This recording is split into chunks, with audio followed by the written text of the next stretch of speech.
सो hey guys welcome again. So blog project के इस video series में लास्ट वीडियो में जो है हमने फायरबेस को जो है इम्प्लीमेंट किया था इन Node.js यूजिंग देयर एसडीके। सो आई ज्यूम कि आप भी जो है अपने साइड ये सारे पार्ट को जो है कंप्लीट किए होंगे। सो आज का जो मेरा मेन मोटिव है वो है कि इंसर्ट फाइल के लिए जो है हमें कोड लिखना है।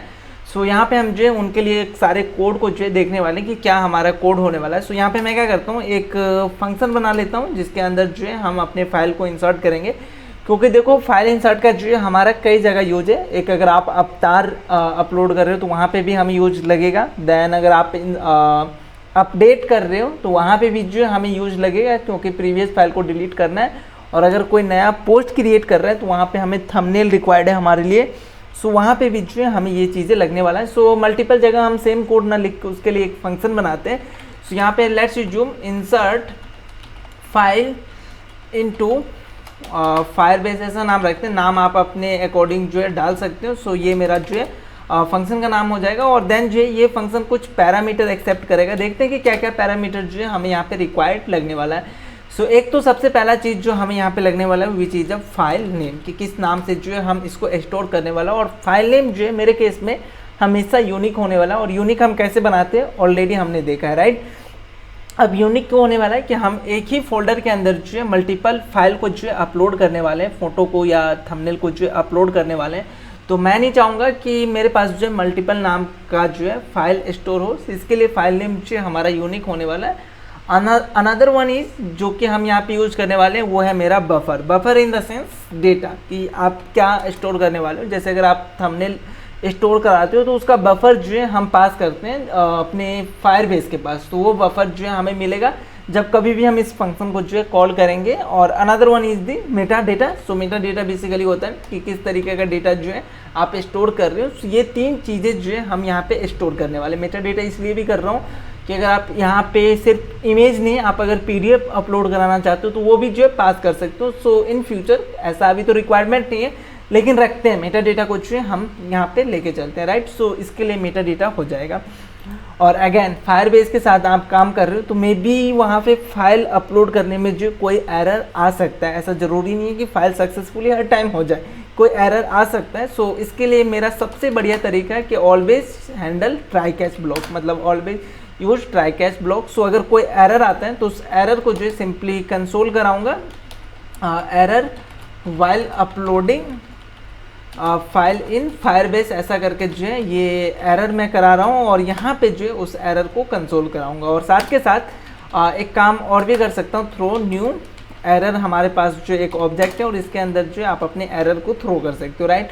सो जहाँ से भी ये फंक्शन कॉल हुआ होगा वहाँ पे जो है इस एरर को हैंडल हम करेंगे, राइट। सो ये एरर थ्रो करेंगे अगर एरर आया तो। और हमारा जो यहाँ पे काम होने वाला है फाइल इंसर्ट करने के लिए, तो यहाँ पे हम सबसे पहले क्या करेंगे, एक स्टोरेज का जो है रेफरेंस बनाना होता है हमें। सो यहाँ पे जो भी मैं कोड लिखूँगा वो कोड मैं खुद से नहीं लिखने वाला हूँ। आप यहाँ पे आप चेक करना, इसके डॉक्यूमेंटेशन पे आप अगर जाओगे तो ये डॉक्यूमेंटेशन का लिंक मैं आपको नीचे प्रोवाइड करा दूंगा कि फायरबेस के अंदर वेब के अंदर जो है हम अपलोड कैसे करते हैं फाइल को। सो हर एक चीज़ जो है इन डिटेल में दिया हुआ है कि कैसे जो है आप इसको अपलोड कर सकते हो। तो सबसे पहले हमें क्या करना होता है, यहाँ पे आप चेक करोगे तो हमें एक जो है स्टोरेज रेफरेंस जो है बनाना होता है। और यहाँ पे ये स्टोरेज रेफरेंस जो है हम किस तरीके से बनाएंगे चलिए देखते हैं। सो यहाँ पे मैं क्या करूँगा, सबसे पहले एक वेरिएबल लेता हूँ, लेट्स यूज्यूम स्टोरेज रेफ करके। सो स्टोरेज रेफ, और इसके अंदर जो है मैं रेफरेंस को जो है यहाँ पे यूज करने वाला हूँ। और ये रेफरेंस मुझे कहाँ से मिलेगा, फायरबेस डेटा से। सो ये ऊपर में जो है इम्पोर्ट भी हो जाएगा। सो ये फायरबेस डेटाबेस से बेसिकली नहीं मिलता, एक बार मैं चेक कर लेता हूँ इसके डॉक्यूमेंटेशन पे। सो ओके, सो फायरबेस स्टोरेज से मिलता है, नॉट डेटा से। सो ये जो हमारा रेफरेंस यहाँ पे आप चेक कर रहे हो जो कि मैं ये यूज करने वाला हूँ, सो ये मुझे मिलेगा फायरबेस स्टोरेज से। सो इस वाले को जो है हम इंपोर्ट करते हैं। उसके बाद इसमें हम दो चीज़ें पास कर रहे हैं। वन इज़ दी, अगर आप यहाँ पे चेक करोगे तो ये स्टोरेज, और ये स्टोरेज ऑलरेडी हमने इनिशियलाइज किया हुआ है प्रीवियस वीडियो में। अगर आप आओगे तो कन्फिग के अंदर ये जो हमारा फायरबेस स्टोरेज है, सेम चीज़ें जो कि हम यहाँ पे यूज करने वाले हैं और जो इन्होंने बताया, तो सेम चीज़ें यहाँ पे मैं डायरेक्ट यूज कर सकता हूँ। तो पहला जो हमें यहाँ पे पैरामीटर पास करना है which is a Firebase storage, जो कि हमें कन्फिग फाइल से मिलेगा। और सेकेंड चीज़ जो ये यूज कर रहा है वो है मेरा इमेज का फाइल नेम। सो फाइल नेम जो है हमें यहाँ पे देना होगा।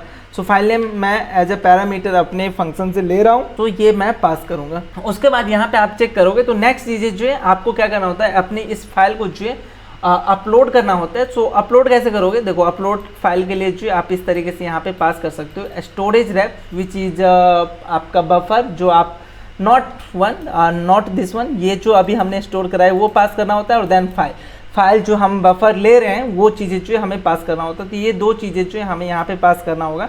सो यहाँ पे आते हैं अपने कोड पे, और एक लेट्स जो स्नैपशॉट जो यहाँ पे रखते हैं उस वेरिएबल का नाम, आप कुछ भी डाल सकते हो, it's up to you, but यहाँ पे मेरे को स्नैपशॉट मिलने वाला है, सो इसलिए मैं इसका नाम जो है स्नैपशॉट रखूँगा, और ये अवेट के साथ यूज होगा। अगर आप यहाँ पे चेक करोगे सो इसने अवेट डाला नहीं है, but okay, so I think without await भी जा सकता है, बट चलो अवेट मैं यूज करके देखता हूँ, अगर कोई एरर आया तो उसको चेंज करेंगे। सो जब लास्ट टाइम मैंने यूज किया था तो अवेट मैंने यूज किया था, दैट्स वाई मैं यहाँ पे अवेट यूज कर रहा हूँ, बाकी कोई ऐसा इशू नहीं है। सो अपलोड बाइट्स रिज्यूमल करके मेरे पास वो आई थिंक मेथड है, सो यस वो मेथड यही है। सो ये, और देन इसके अंदर हमें दो चीज़ें पास करना है, one is the storage reference जो कि अभी हमने ऊपर इनिशियलाइज किया, और अनदर वन इज़ दी जो कि मेरा बफर होने वाला है।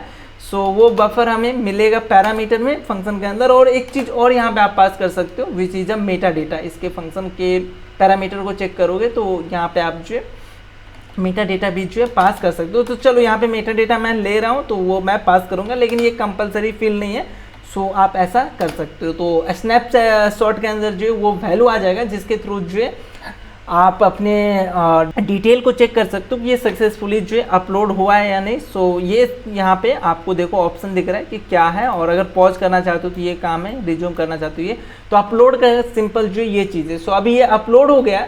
अब नेक्स्ट काम हम क्या करेंगे कि ये अपलोड होगा तो एक यूआरएल आपको देता है। सो उस यूआरएल को जो है आपको स्टोर कराना होगा अपने डीबी के अंदर।